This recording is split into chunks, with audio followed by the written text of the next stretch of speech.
মিরপুরে প্রায় ১.৫ ঘন্টা ধরে পুড়ল শেওড়াপাড়া কাঁচা বাজার। গত রাত ২:৩০টার দিকে লাগায় এই আগুনে নিয়ন্ত্রণে কাজ করে ফায়ার সার্ভিসের ৮টি ইউনিট। এতে রোজার আগে বড় ক্ষতির মুখে পড়েছেন সেখানকার প্রায় শতাধিক দোকানি। তবে আগুনের কারণ ও ক্ষয়ক্ষতি নিয়ে তাৎক্ষণিকভাবে কিছু জানাতে পারেনি ফায়ার সার্ভিস। রাত তখন প্রায় ২:৩০টা। শেওড়াপাড়া মেট্রো রেল স্টেশনের পাশের কাঁচা বাজারে হঠাৎ করেই আগুন। কিছু বুঝে ওঠার আগেই ছড়িয়ে পড়ে আশপাশের দোকানে। এর প্রায় আধ ঘন্টা পর সেখানে আসে ফায়ার সার্ভিসের একটি ইউনিট। পরে একে একে যোগ দেয় আরও ৭টি। তবে এরই মধ্যে পুড়েছে কাঁচা বাজারের সবকটি দোকান।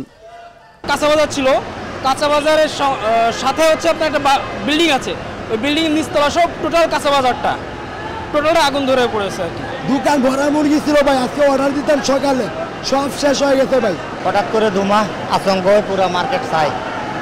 আমার এই বাইরে আছে 3টা দোকান, আমার আরো 3 বাই 3টা দোকান, মোট আমাদের 6টা দোকান। প্রত্যক্ষদর্শীরা বলছেন সেখানকার একটি চিড়ামুড়ির দোকান থেকে আগুনের শুরু। তবে এর কারণ ও ক্ষয়ক্ষতি নিয়ে স্পষ্ট কিছু বলতে পারেনি ফায়ার সার্ভিস।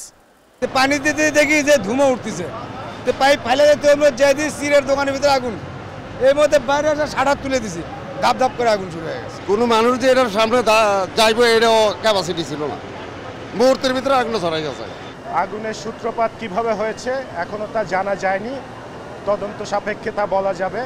মেইনলি সবজি এবং মাছের বাজার, এখানে আগুন ধরেছে এবং এই মাছের বাজার এবং এই সবজি বাজার এগুলি বেশি, মুদি বাজার এগুলি বেশি ক্ষয়ক্ষতি হয়েছে।